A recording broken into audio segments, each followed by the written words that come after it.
Quando o ser humano está com a razão, Deus é o seu advogado. Ninguém vence o ser humano quando ele tem razão. Quando o ser humano não está com a razão, Deus é o juiz e o demônio é o advogado de quem está sem razão. Quem tem razão, forte ou fraco, vence sempre. O bem sempre vence o mal.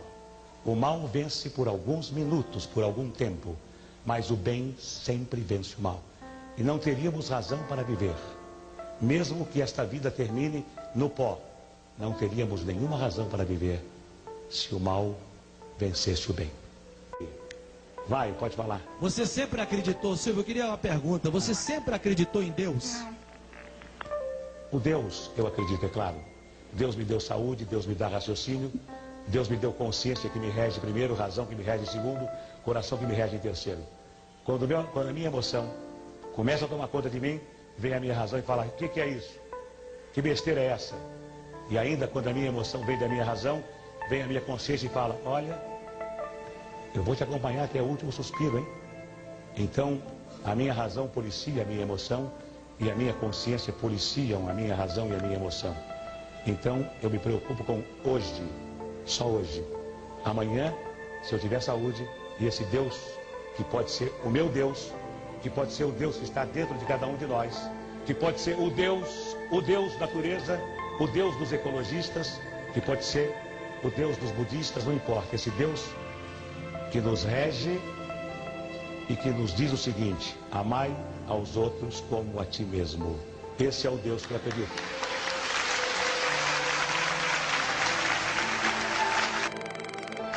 Mais alguma pergunta pelo telefone? Pode fazer. Alô, pode falar? Silvio? Hein? Ai, nem acredito. Puxa, que maravilha estar falando com você. Muito obrigado. A senhora é muito gentil. A minha mãe tem 67 anos e foi incondicional sua, viu? Como é que ela chama? É Dona Benedita, aqui de Pirituba. Um beijo pra ela. E como é que você chama? É Vera Lúcia. Vera, o que é que você quer saber? Olha, eu quero saber uma pergunta bem objetiva. Eu quero saber se você acredita na vida eterna. Olha, eu acho que sim. Eu sinto dentro de mim, errado ou acertadamente, que eu já tive outras vidas e que outras vidas terei.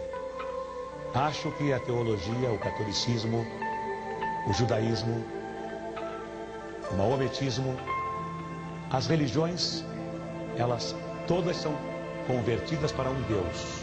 Esse Deus pode ser até o que está dentro de cada um de nós. Mas eu sinto, não sei por que, sinto que eu já tive outras vidas e que outras vidas terei.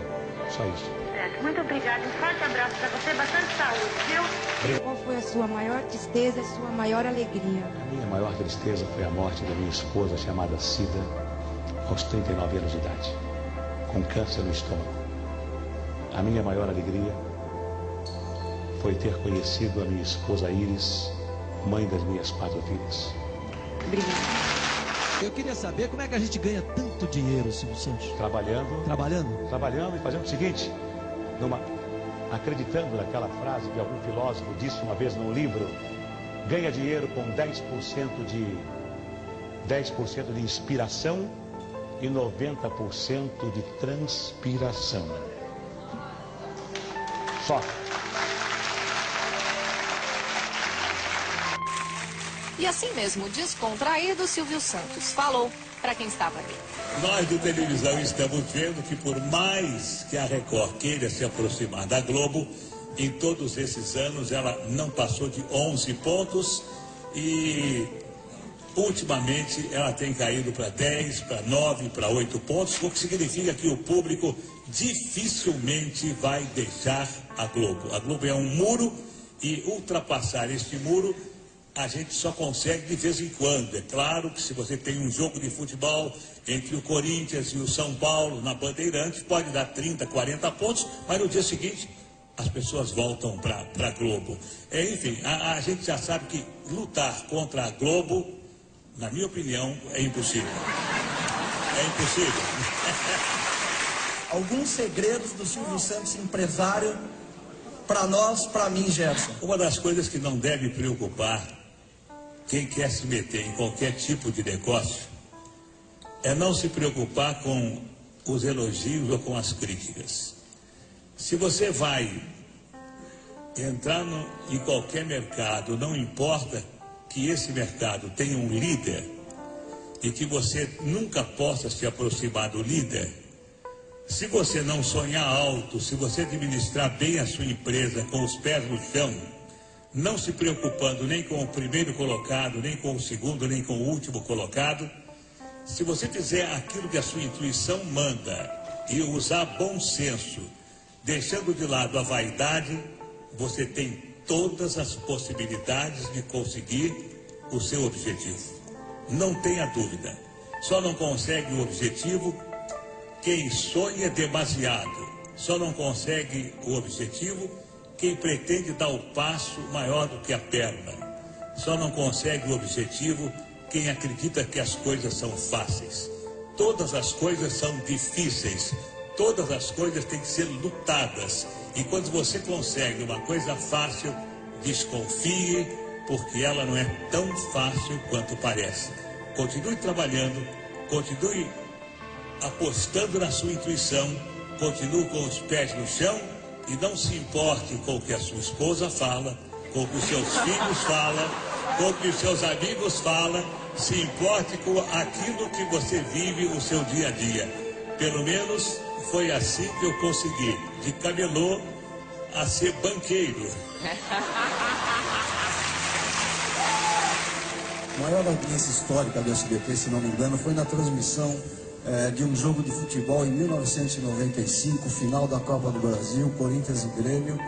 E depois disso, o SBT nunca mais voltou a investir na transmissão esportiva. Por quê? Eu me lembro de um ano que eu tentei competir com a Globo e que a minha proposta tinha sido até um pouco melhor do que a da Globo. Mas aí me responderam de que a Globo tinha uma cláusula preferencial e que se ela cobrisse a minha proposta, ela ficaria com os direitos.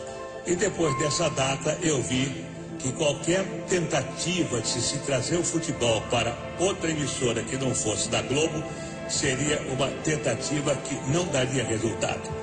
Eu criei as minhas filhas porque eu sempre sonhei em ter no Brasil uma vida como os americanos têm nos Estados Unidos. Eu sempre achei que a melhor maneira de se viver é se viver como um cidadão de classe média. Tudo aquilo que passa de alguém que possa ter o suficiente para viver como um cidadão de classe média, na minha opinião, a malucada, como eu já disse a vocês, é troféu. O dinheiro, para mim, representa apenas troféus de sucesso, troféus de vitória.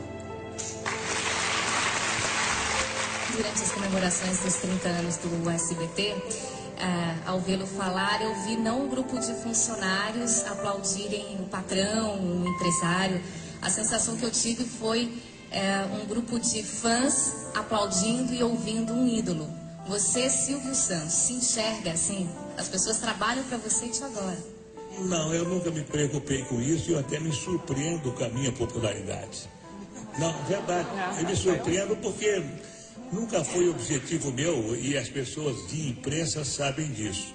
Eu não dou entrevistas para os meus colegas, eu não vou a programas dos meus colegas porque eu acho que eu exerço a minha profissão. Eu faço aquilo que eu tenho que fazer como profissional.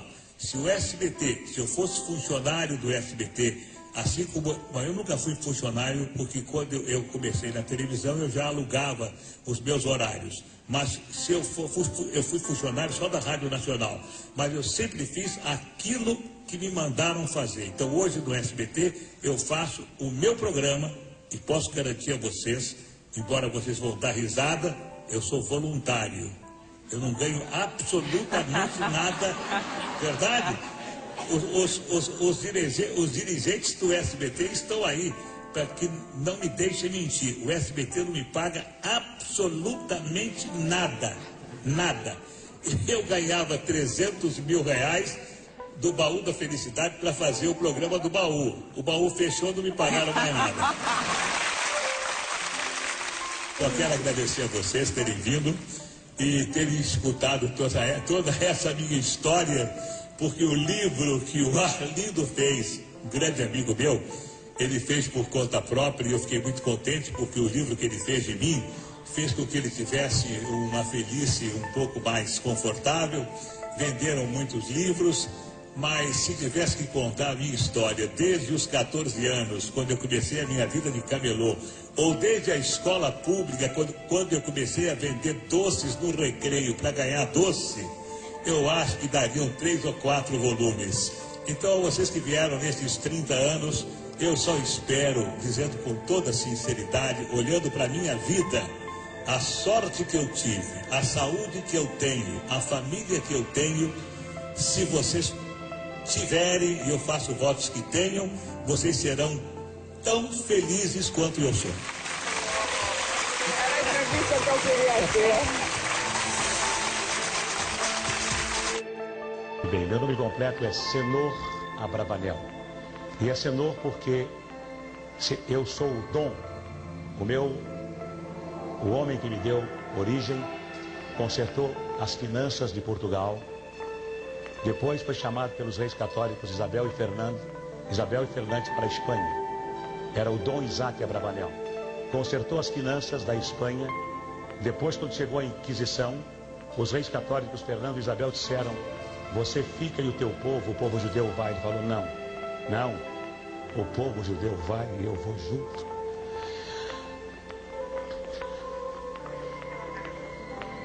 E foi para Salônica, na Grécia. De lá então, meu pai, meu avô tiveram o título de Senhor Dom Abravanel. E aqui no Brasil não existe dom. O título que os meus antepassados ganharam no ano de 1490 e quantos.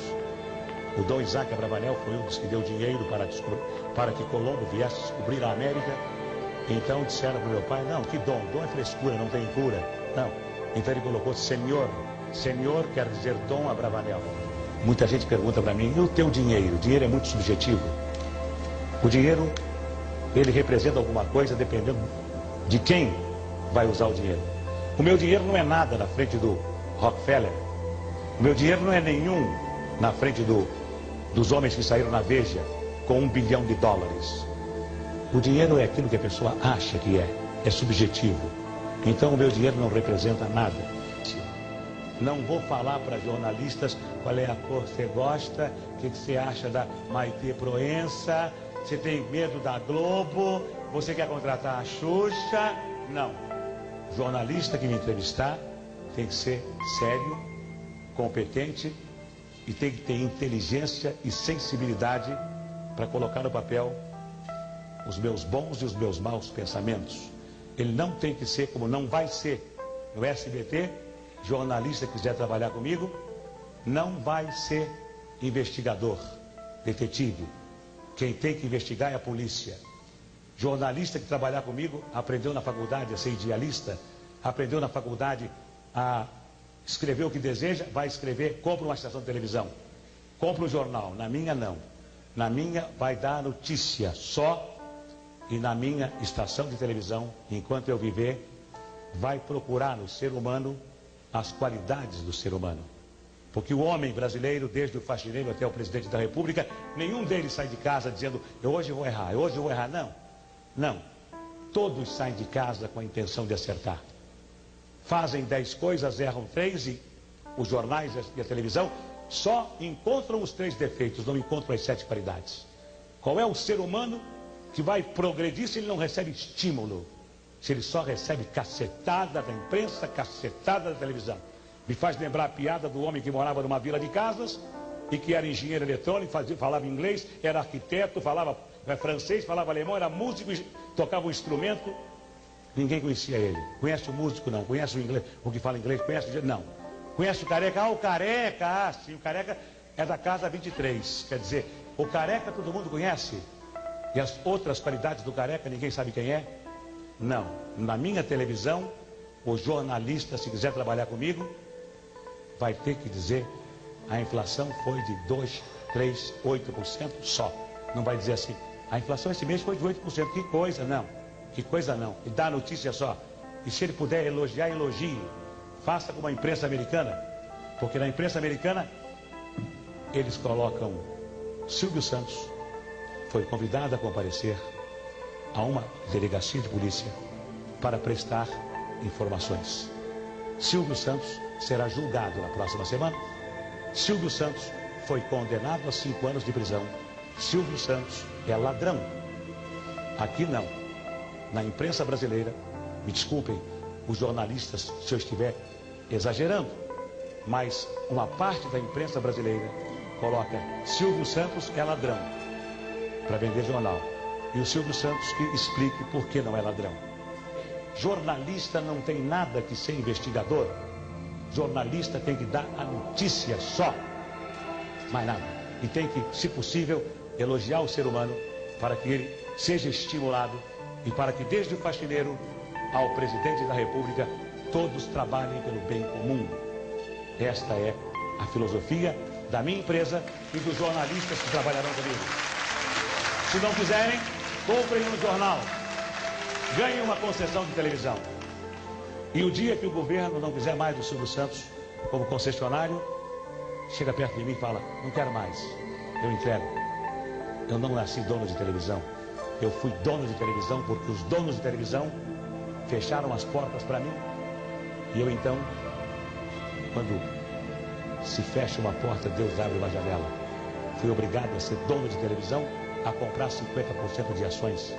Eu não nasci dono de televisão, nasci animador de programas. Continuaria sendo animador de programas se os homens não fossem tão vaidosos, tão poderosos. Sou um homem vaidoso pela minha condição de animador, mas não quero ser um homem poderoso. Não precisa ser poderoso. Sou poderoso com a minha consciência. Silvio, por que você sempre foi vitorioso nessas tuas mumunhas? Hein? Eu não sei o que é mumunhas, mas eu costumo... Mumunha é uma porção de coisa junta. Realmente eu costumo ter mais vitórias do que derrotas por uma razão.